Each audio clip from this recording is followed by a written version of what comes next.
Kaya salamat po sa ano na ito, O Lord. Inquisition ang patuloy na nagdadala sa amin, Panginoon, sa lugar na ito. Binibigyan mo po kami ng kalakasan. Binibigyan mo po kami ng buhaw at gutom, Panginoon. Upang kami ay sama-sama magsamba sa inyo kung sila aming at panginig po ng iyong mensahe sa amin. O Diyos, tinatas po namin, Panginoon, ang banal na mensahe sa oras na ito. Lord, amin pong hinihiling ang basbas ng iyong Espiritu Santo. Ang basbas ng kapangyarihan ng Panginoon sa iyong mga salita. Kapag ang salita mo, Panginoon, ay tunay, mapisa, makapangyarihan, Panginoon, sa atin. At ito, Panginoon, ay liwanag. Ang pangalan ay tubig na tumitingin ng aming pananampalataya. At ito, Panginoon, salamin na kung saan ay makita natin ang aming katatayuan sa iyong harapan. At ito, Panginoon, ay sa lubot mo na itinatayo sa puso natin na kailan may hindi mabubuo na ito ay natago, sisibol at magbubunga sa amin. Kaya Lord, salamat po. At Panginoon po ay patuloy na dumudulog sa trono na yung kabag. Wala ko pwede na ipagmalaki. Wala ko pwede na ipagmalaki. Gagawa ko lang ang mga bagay na pinapagawa niyo. Ay sinasamahan nito. Kaya sa oras din mo, ano po ako. Hindi ko magbigay ng mga sarili mong kapahayagan, Panginoon. Ang iyong mga salita. Ay patuloy na humilos sa aming buhay. Patuloy na tuwa ito, O Diyos, at maging hapon sa bawat kasama. O kami sa mga salam. Amen. May sagot po ba? Wala. Father Marvin. Welcome po sa inyong lahat. Ang dami kong hinahanap. Sana, dumating sa linggo na tayo ay nagsisiksika. Dami mga ating upuan. Kaya ating mga kapatid na medyo nagbabakasyon, ay matapos ng bakasyon. Batayin niyo nga muna po ang bawal sa inyo. Sabi niyo po, pagdagmag sa iyo. Nagagalak ako na naririto ka. Hallelujah. Ang ating pong pinamagat sa ating mga mahal ng Diyos ang pamilya. Yan po ang ating tema sa linggo ito.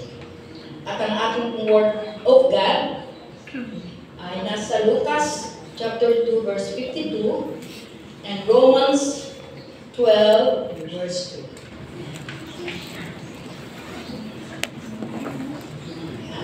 Ano po ang kailangan basahin? Ay, Lucas 2, 52. 52 po yung nakalagay ito.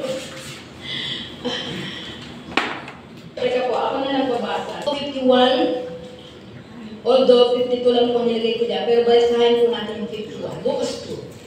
51, sabi po dito, siya sumama sa kanila pauwi sa Nazaret. At siya'y naging masunurin sa kanila. Ang lahat ng bagay na ito ay iningatan ng kanyang ina sa kanyang puso. Verse 52, ito po yung pinaka-verse po natin yung nilagay ko. Patuloy na lumaki si Jesus sa pangangatawan, lumawak ang kanyang karunungan, at lalong naging kalugod-lugod sa Diyos at sa mga tao. Ang pong tema ay mahal ng Diyos ang pamilya. Naniniwala ba kayo dyan? Amen. Amen. Sabi po nga dito, no? Tignan po natin yung description, God's description about family with the light of the Word of God. Tignan po natin yung description ng Panginoon. Tungkol sa pamilya na ayon sa salita ng Panginoon. Sige po, pakain po natin. Introduction. Yan, sabi po dyan, ano po? Family is God's masterpiece woven with love, forgiveness, and unity. Tingnan po natin sa Matthew 19, verse 19. Yan.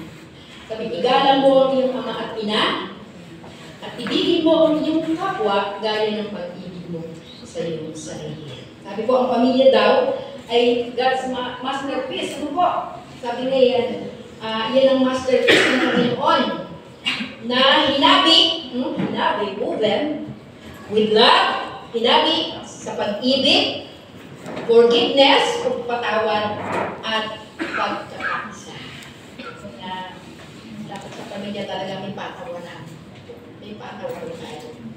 At may pag-ibig, no? Dapat hinahabi. Sabi nga, pag sinabi po natin hinahabi, para kang naghahabi ng tela. Para kang sabi, gumagawa ng isang damit. Na araw-araw, sabi nga, ay tinatahin ko. Dapat it is woven with love. And family is foundation of God's love. Pangalawa po. Yan, family is the foundation of God's love. Psalms 128 verse 3. Sa tahanan, ang asawa'y parang ubas na mabunga at bagong tanim na olibo sa may hapag ang anak niya. Sabi ang pamilya ay foundation o haligi ng pag-ibig ng Diyos. At sa pangatlo po, definition about family. Family is sacred. Ang pamilya daw po ay dapat banal.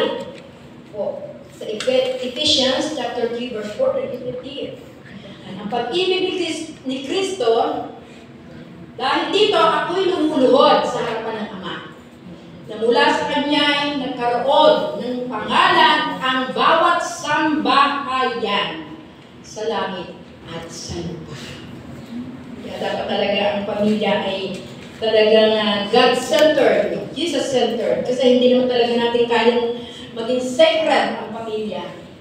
O sino man sa atin kapag wala talaga si Jesus sa ating buhay. Sabi nga po, si Jesus daw po ay isinilang sa isang pamilya. Po. Sabi nga dito sa 51, po, sabi dito, iningatan ng kanyang ina sa kanyang puso, yung lahat ng bagay, yung pagiging masunuri ng kanyang anak.